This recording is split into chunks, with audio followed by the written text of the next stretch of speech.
Alam niyo ba kung ano ang tinatak sa isip ko ng mama ko nung nag-18 ako? That time, sabi ko sa mama ko, maghanda kami sa dibu ko kahit pansit lang. Kaso that time talaga, wala talaga kaming pera. So ang sabi ng mama ko, pag may trabaho ka na, magkapera ka, maghanda ka sa birthday mo. Kahit ano, mabibili mo. At isa pang paalala ng mama ko. Sabi niya, pag nasa ibang bahay ka, magtrabaho kami, di rin nakatungangala. Kay waray daw kung magpapakaon ha amo. So hanggang ngayon, dala-dala namin yon. Pag nabisita kami ng tita, tito, gumagawa kami ng gawaing bahay. Naghugas, nagluluto. Kaya ako, kung may dala ko talaga kwarta na dama.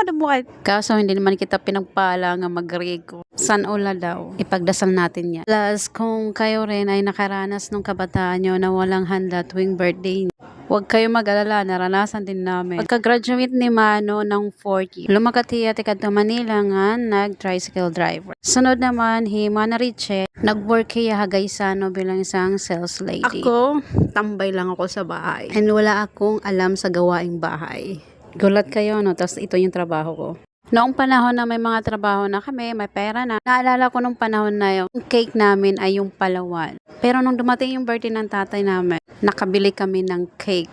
Ang permi namon bisita to mawilmangan Marina. Kaya masasabi ko napaka worth it yung mga paalala ng mga magulang natin. Sa totoo lang, nakakapanghinayang yung buhay ng kapatid namin. May mga pangarap kasi yun para sa magulang namin.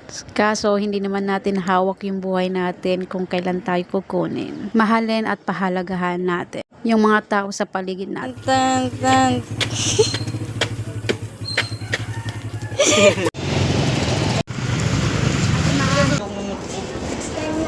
Sa nga yelo manok po, hindi ka yelo. Right, meron na kaming white, then chocolate. Puso ko'y nasanay na palaging ikaw ang nais